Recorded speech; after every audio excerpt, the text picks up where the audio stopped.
ओम शांति।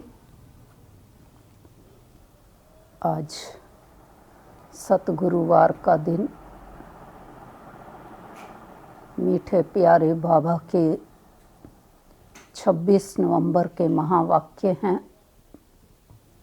और आज के महावाक्यों में बाबा हमें हमारी अवस्था की चेकिंग कब कर सकते हैं, कैसे कर सकते हैं, क्योंकि हमारे इस सारे ज्ञान का सार ही है कि हमारी स्थिति हर परिस्थिति में श्रेष्ठ बनी रहे। और इस समय जो समय चल रहा है उसमें हर कोई अपनी अवस्था की जांच कर सकता है और वो किस परिस्थिति में। बाबा ने आज का बीमारी की जब परिस्थिति आती है उस समय अगर हमारे चेहरे पर मुरझाइश आ जाती है या बार बार उस बीमारी के कारण, तकलीफ़ के कारण परेशान होते हैं, मुख से निकलता है, चेहरे से दिखाई देता है, तो जैसे वो हमारी अंदर की अवस्था क्या है वो बीमारी बता देती है। इसलिए बाबा ने कहा चाहे बीमारी हो, चाहे दर्द भी हो रहा हो, चाहे मुख से थोड़ी बहुत कराहट की आवाज़ भी निकलती हो, लेकिन फिर भी बाबा की याद से खुश मिजाज रहना है। खुश मिजाज हम स्वयं रहेंगे तो हमारी खुशी औरों को भी खुशी देगी और वो भी हल्का महसूस करेंगे। तो इसलिए बाबा ने कहा कि जैसे स्कूल के अंदर रजिस्टर रखा जाता है करेक्टर का, इसी तरह से बाबा भी रजिस्टर रखवाते हैं, एक तो करेक्टर का और दूसरा परिस्थिति के समय स्थिति अवस्था देखने का। और कई बार बाबा कहते चार्ट रखने की बात करते, वो चाल चलन शब्द कहते या याद का चार्ट रखने की बात करते। लेकिन आज की मुरली में प्यारे बाबा हम बच्चों को रजिस्टर रखने की बात कर रहे हैं। तो बाबा ने कहा कि अपना करेक्टर देखना है। बाबा आए हैं बच्चों का करेक्टर सुधारने के लिए। सतयुग में देवी देवताओं के चरित्र बहुत ऊंचे होते हैं, तो चरित्र ऊंचा इस समय कैसे बन सकता है?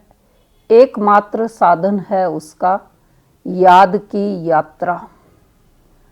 कई दिन से हम बाबा के ये शब्द कि याद एक यात्रा है, याद की यात्रा एक रूहानी फांसी है, कल की भी मुरली में हमने सुना था।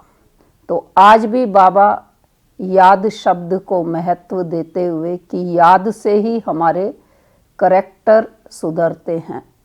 विकर्म तो विनाश होते ही हैं, लेकिन करेक्टर भी याद से ही सुधरते हैं। तो इसलिए अपने करेक्टर्स को सुधारने का इस समय हमको ध्यान रखना है। तो आज की मुरली का सार है, मीठे बच्चे अपने करेक्टर्स सुधारने के लिए याद की यात्रा में रहना है। बाप की याद ही तुम्हें सदा सौभाग्यशाली बनाएगी। प्रश्न, अवस्था की परख किस समय होती है? अच्छी अवस्था किसकी कहेंगे? उत्तर है अवस्था की परख बीमारी के समय होती है। बीमारी में भी खुशी बनी रहे और खुश मिजाज चेहरे से सबको बाप की याद दिलाते रहो, यही है अच्छी अवस्था। अगर खुद रोएंगे, उदास होंगे तो दूसरों को खुश मिजाज कैसे बनाएंगे। कुछ भी हो जाए रोना नहीं है। ओम शांति। 2 अक्षर गाए जाते हैं, दुर्भाग्यशाली और सौभाग्यशाली। सौभाग्य चला जाता है तो दुर्भाग्य कहा जाता है। स्त्री का पति मर जाता है तो वह भी दुर्भाग्य कहा जाता है। अकेली हो जाती है। अभी तुम जानते हो हम सदा के लिए सौभाग्यशाली बनते हैं। वहाँ दुख की बात नहीं, मृत्यु का नाम नहीं होता है, विधवा नाम ही नहीं होता। विधवा को दुख होता है, रोती रहती है। भले साधु संत हैं, ऐसा नहीं कि उन्हें कोई दुख नहीं होता है। कोई पागल बन पड़ते हैं, बीमार रोगी भी होते हैं। यह है ही रोगी दुनिया। सतयुग है निरोगी दुनिया। तुम बच्चे समझते हो हम भारत को फिर से श्रीमत पर निरोगी बनाते हैं। इस समय मनुष्यों के करैक्टर्स बहुत खराब हैं। अब करैक्टर्स सुधारने की भी जरूर डिपार्टमेंट होगी। स्कूलों में भी स्टूडेंट्स का रजिस्टर रखा जाता है, उनके करैक्टर्स का पता चलता है। स्कूल में भी पढ़ाई पढ़ाते हैं तो यही समझाते हैं वहाँ पर भी कि धन गया तो कुछ नहीं गया, स्वास्थ्य गया तो कुछ गया, लेकिन अगर चरित्र ही चला गया, करैक्टर्स ही चला गया तो सब कुछ चला गया। तो इसलिए बाबा ने कहा रजिस्टर से स्कूलों में भी करैक्टर्स की जांच की जाती है। तो इसलिए बाबा ने भी रजिस्टर रखवाया था। हर एक अपना रजिस्टर रखो। करैक्टर देखना है कि हम कोई भूल तो नहीं करते हैं। पहली बात तो बाप को याद करना है, उनसे ही तुम्हारा करैक्टर सुधरता है। आयु भी बड़ी होती है एक की याद से। यह तो है ज्ञान रतन। याद को रतन नहीं कहा जाता। याद से ही तुम्हारे करैक्टर सुधरते हैं। यह 84 जन्मों का चक्र तुम्हारे सिवाय और कोई समझा ना सके। बाबा ज्ञान सागर हैं, सागर की लहर उछल खाती है तो पॉइंट चेंज हो जाती है।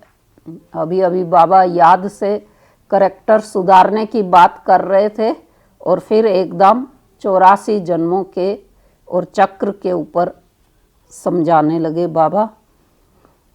तो यह 84 जन्मों का चक्र तुम्हारे सिवाय और कोई समझा ना सके, इस पर ही समझाना है। विष्णु और ब्रह्मा, शंकर के तो करैक्टर नहीं कहेंगे। तुम बच्चे जानते हो ब्रह्मा और विष्णु का आपस में क्या कनेक्शन है। क्या कनेक्शन है? ब्रह्मा सो विष्णु, विष्णु सो ब्रह्मा। तो विष्णु के 2 रूप हैं, यह लक्ष्मी नारायण। वही फिर 84 जन्म लेते हैं। 84 जन्मों में आपे ही पूज्य और आपे ही पुजारी बनते हैं। प्रजापिता ब्रह्मा तो जरूर यहाँ ही चाहिए ना, साधारण तन चाहिए। बहुत करके इसमें ही मूंझते हैं। ब्रह्मा तो है ही पतित पावन बाप का रथ। कहते भी हैं दूर देश का रहने वाला आया देश पर आए। पावन दुनिया बनाने वाला पतित पावन बाप पतित दुनिया में आया। पतित दुनिया में एक भी पावन नहीं हो सकता। अभी तुम बच्चों ने समझा है कि 84 जन्म हम कैसे लेते हैं। कोई तो लेते होंगे ना, जो पहले पहले आते होंगे उनके ही 84 जन्म होंगे। सतयुग में देवी देवता ही आते हैं। मनुष्यों का जरा भी ख्याल नहीं चलता कि 84 जन्म कौन लेंगे।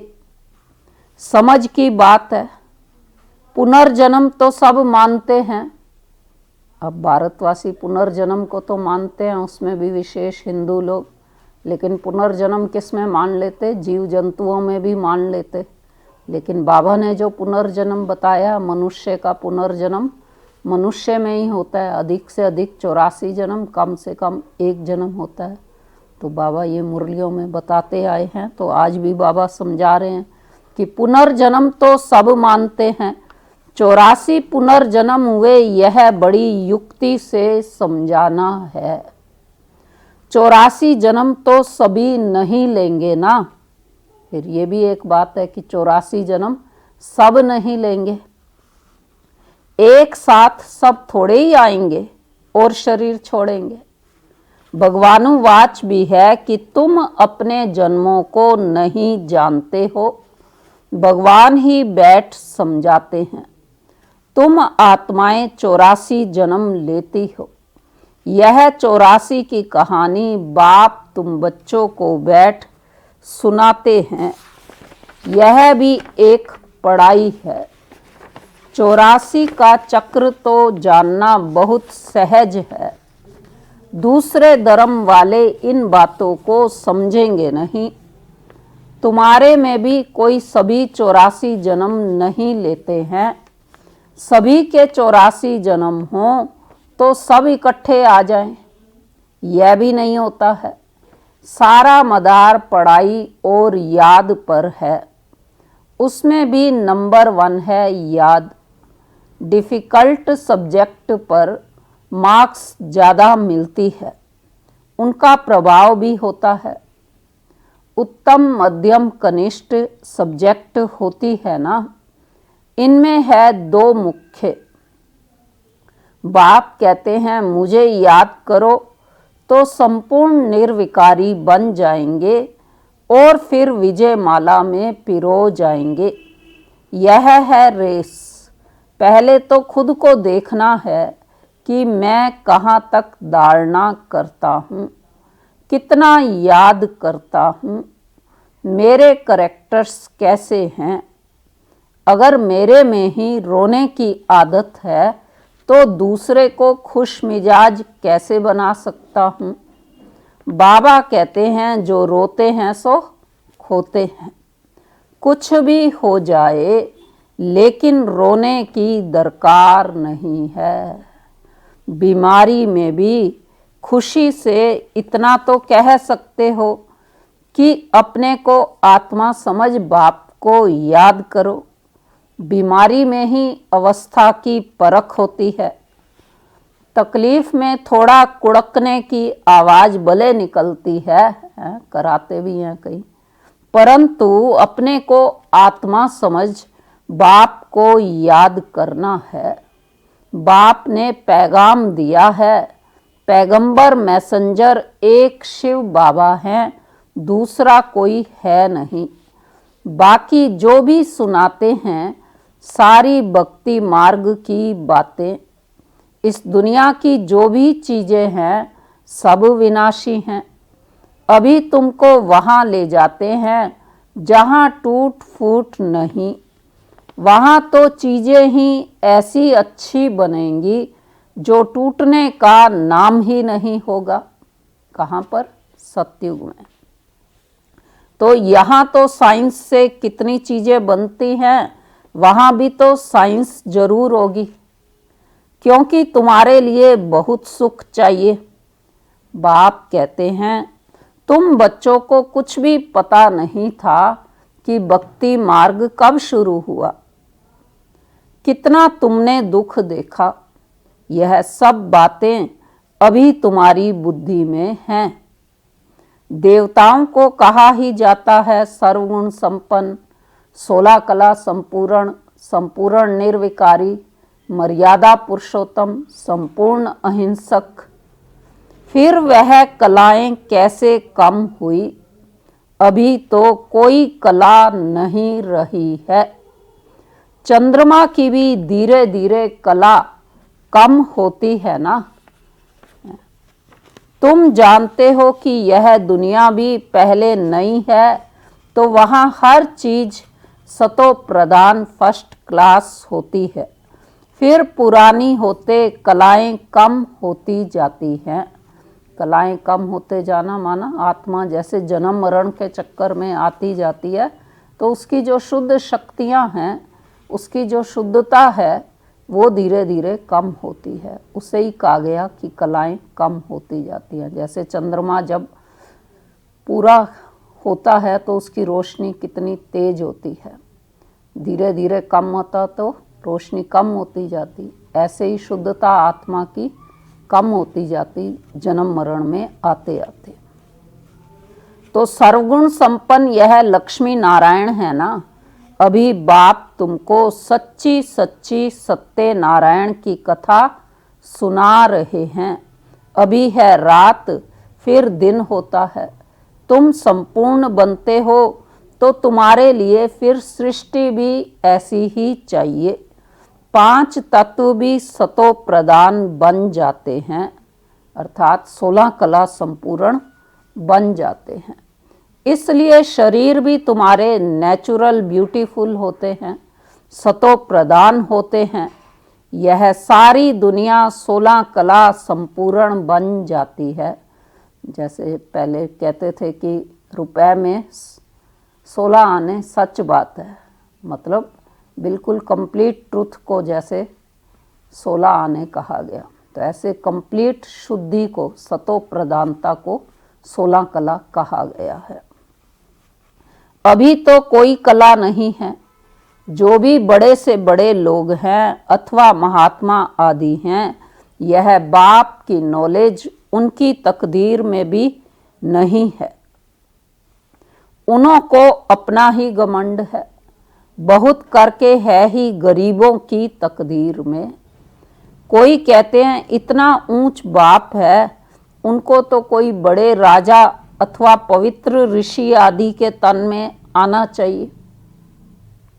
पवित्र होते ही हैं सन्यासी, पवित्र कन्या के तन में आए। सब अपने अपने विचार से सोचते कि भगवान को किस शरीर में आना चाहिए। अब बाबा क्या कहते हैं, बाप बैठ समझाते हैं कि मैं किस में आता हूँ। मैं आता ही उसमें हूँ जो पूरे 84 जन्म लेते हैं, एक दिन भी कम नहीं। कृष्ण पैदा हुआ उस समय से 16 कला संपूर्ण ठहरा, फिर सतो रजो तमो में आते हैं। हर चीज पहले सतो प्रधान, फिर सतो रजो तमो में आती है। सतयुग में भी ऐसा होता है। बच्चा सतो प्रधान है, फिर बड़ा होगा तो कहेगा कि अब हम यह शरीर छोड़ सतो प्रधान बच्चा बनता हूं। तुम बच्चों को इतना नशा नहीं है, खुशी का पारा नहीं चढ़ता है। जो अच्छी मेहनत करते हैं खुशी का पारा चढ़ता रहता है, शक्ल भी खुशनुमा रहती है। आगे चल तुमको साक्षात्कार होते रहेंगे। जैसे घर के नज़दीक आकर पहुँचते हैं तो फिर वह घर बार मकान आदि याद आता है ना। यह भी ऐसे है। पुरुषार्थ करते करते तुम्हारी प्रारब्ध जब नज़दीक होगी तो फिर बहुत साक्षात्कार होते रहेंगे, खुशी में रहेंगे। जो नापास होते हैं तो शर्म के मारे डूब मरते हैं। तुमको भी बाबा बता देते हैं, फिर बहुत पछताना पड़ेगा। अपने भविष्य का साक्षात्कार करेंगे कि हम क्या बनेंगे। बाबा दिखलाएंगे यह विक्रम आदि किए हैं, पूरा पढ़े नहीं, ट्रेटर बने, इसलिए यह सजा मिलती है। सब साक्षात्कार होगा, बिगर साक्षात्कार सजा कैसे देंगे। कोर्ट में भी बताते हैं तुमने यह किया है, उसकी सजा है। जब तक कर्मातीत अवस्था हो जाए तब तक कुछ न कुछ निशानी रहेगी। आत्मा पवित्र हो जाती है फिर तो शरीर छोड़ना पड़े, यहाँ रह ना सके, वह अवस्था तुमको धारण करनी है। अभी तुम वापिस जाए फिर नई दुनिया में आने के लिए तैयारी करते हो। तुम्हारा पुरुषार्थ ही यह है कि हम जल्दी जल्दी जाएं फिर जल्दी जल्दी आएं। जैसे बच्चों को खेल में दौड़ाते हैं ना, तो निशान तक जाकर फिर लौट आना है। तुमको भी जल्दी जल्दी जाना है, फिर पहले नंबर में नई दुनिया में आना है। तो तुम्हारी रेस है यह। स्कूल में भी रेस कराते हैं ना, तुम्हारा है यह प्रवृत्ति मार्ग। तुम्हारा पहले पहले पवित्र ग्रस्त धर्म था, अभी है विशेष, फिर वाइसलेस वर्ड बनेगा। इन बातों को तुम सिमरण करते रहो तो भी बहुत क्या होगा, खुशी रहेगी। हम ही राज्य लेते हैं फिर गवाते हैं। हीरो हीरोइन कहते हैं ना, हीरे जैसा जन्म लेकर फिर कोड़ी जैसे जन्म में आते हैं। तो अभी बाप कहते हैं, कौन सी सावधानी देते बाबा अभी, कि तुम कोड़ियों के पिछाड़ी टाइम वेस्ट मत करो। यह कहते हैं हम भी टाइम वेस्ट करते थे। कौन कह रहे अभी ये बात? ब्रह्मा बाबा, कि हम भी लेखराज नाम से जब बाबा हीरे जवाहरात का व्यापार करते तो उस समय के समय को बाबा ने कहा टाइम वेस्ट किया। तो हमको भी बाबा, तो हमको भी कहा अब तो तुम मेरा बनकर यह रूहानी धंधा करो। तो जट सब कुछ छोड़ दिया। पैसे कोई फेंक तो नहीं देंगे, पैसे तो काम में आते हैं। पैसे बिना कोई मकान आदि थोड़े ही मिल सकता। कहीं फिर दूसरा अर्थ लगा देते, भाई काम धंधा ही छोड़ देना है या व्यापार छोड़ देना है या पैसे ही छोड़ देने हैं। लेकिन बाबा ने कहा पैसों का महत्व भी है ही। आगे चल बड़े बड़े धनवान आएंगे, तुमको मदद देते रहेंगे। एक दिन तुमको बड़े बड़े कॉलेज यूनिवर्सिटी में भी जाकर भाषण करना होगा कि यह सृष्टि का चक्र कैसे फिरता है, हिस्ट्री रिपीट होती है आदि से अंत तक। साकार में उस समय के महावाक्य और उसके बाद तो कितने यूनिवर्सिटी कॉलेज के अंदर कितने लेक्चर हो ही चुके हैं। तो हिस्ट्री रिपीट होती है आदि से अंत तक, गोल्डन एज से आयरन एज तक। सृष्टि की हिस्ट्री ज्योग्राफी हम बता सकते हैं। करैक्टर्स के ऊपर तो तुम बहुत समझा सकते हो। इन लक्ष्मी नारायण की महिमा करो। भारत कितना पावन था, दैवी करैक्टर्स थे, अब तो विशेष करैक्टर्स हैं। जरूर फिर चक्र रिपीट होगा। हम वर्ल्ड की हिस्ट्री ज्योग्राफी सुना सकते हैं। वहाँ जाना भी अच्छे अच्छे को चाहिए। जैसे थियोसॉफिकल सोसाइटी है, वहाँ तुम भाषण करो। कृष्ण तो देवता था, सतयुग में था, वहाँ जाके ये भाषण करना है। पहले पहले है श्री कृष्ण जो फिर नारायण बनते हैं। हम आपको श्री कृष्ण के 84 जन्मों की कहानी सुनाएं जो और कोई सुना ना सके। यह टॉपिक कितनी बड़ी है, होशियार को भाषण करना चाहिए। अभी तुम्हारे दिल में आता है कि हम विश्व के मालिक बनेंगे, कितनी खुशी होनी चाहिए। अंदर बैठ यह जाप जपो, फिर तुमको इस दुनिया में कुछ बासेगा नहीं। यहाँ तुम आते ही हो विश्व का मालिक बनने, परम पिता परमात्मा द्वारा। विश्व तो इस दुनिया को ही कहा जाता है। ब्रह्मलोक व सूक्ष्म वतन को विश्व नहीं कहेंगे। बाप कहते हैं मैं विश्व का मालिक नहीं बनता हूँ, इस विश्व का मालिक तुम बच्चों को बनाता हूँ। कितनी गुह्य बातें हैं। तुमको विश्व का मालिक बनाता हूँ, फिर क्या हो जाता? बाबा ने तो हमको विश्व का मालिक बनाया, फिर तुम माया के दास बन जाते हो। यहाँ जब सामने योग में बिठाते हो तो भी याद दिलाना है। जो भी योग कराए सामने बैठ करके, तो बाबा ने कहा उसको याद दिलाओ। कौन सी बात? आत्म अभिमानी हो बैठो, बाप को याद करो। 5 मिनट बाद फिर बोलो। तुम्हारे योग के प्रोग्राम चलते हैं ना, बहुतों की बुद्धि बाहर चली जाती है, इसलिए 5-10 मिनट बाद फिर सावधान करना चाहिए कि अपने को आत्मा समझ बैठे हो, बाप को याद करते हो, तो खुद का भी अटेंशन रहेगा। बाबा यह सब युक्तियां बतलाते हैं, घड़ी घड़ी सावधान करो। अपने को आत्मा समझ शिव बाबा की याद में बैठे हो। बाबा पूछ रहे हैं आप सबसे कि अपने को आत्मा समझ शिव बाबा की याद में बैठे हो? सबका क्या जवाब है? हाँ जी। तो सभी बाबा की याद में बैठे हैं। तो जिनका बुद्धि योग भटकता होगा वह खड़े हो जाएंगे। घड़ी घड़ी यह याद दिलाना चाहिए, बाबा की याद से ही तुम उस पार चले जाएंगे। गाते भी हैं खिवैया नैया मेरी पार लगाओ, परंतु अर्थ को नहीं जानते। मुक्तिधाम में जाने के लिए आधा कल्प भक्ति की है। अब बाप कहते हैं मुझे याद करो तो मुक्तिधाम में चले जाएंगे।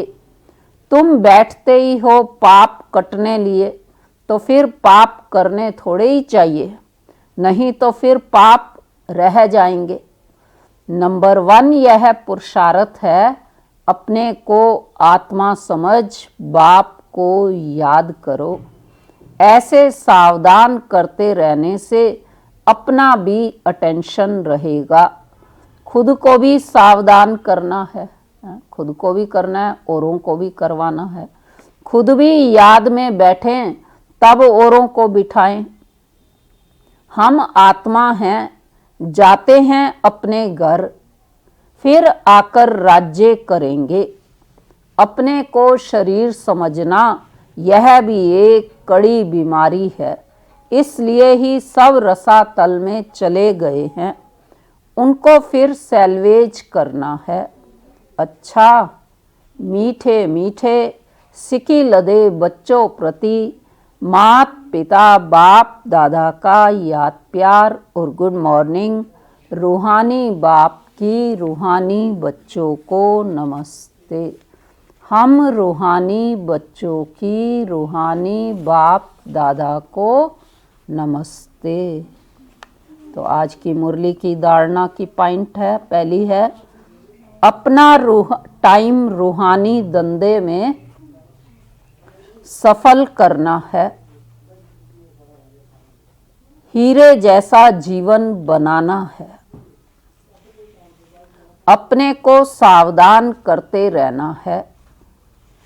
शरीर समझने की कड़ी बीमारी से बचने का पुरुषार्थ करना है। दूसरा पॉइंट है कभी भी माया का दास नहीं बनना है। अंदर में बैठ जाप जपना है कि हम आत्मा हैं। खुशी रहे, हम बैगर से प्रिंस बन रहे हैं। आज की मुरली का वरदान है वाइसलेस की शक्ति द्वारा सूक्ष्म वतन व तीनों लोकों का अनुभव करने वाले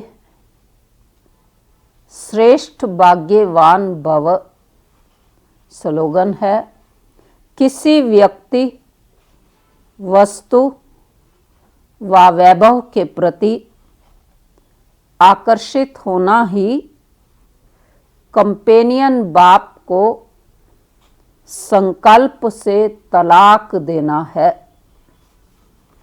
वरदान का स्पष्टीकरण है जिन बच्चों के पास वाइसलेस की शक्ति है, बुद्धि योग बिल्कुल रिफाइन है, ऐसे भाग्यवान बच्चे सहज ही तीनों लोकों का सैर कर सकते हैं।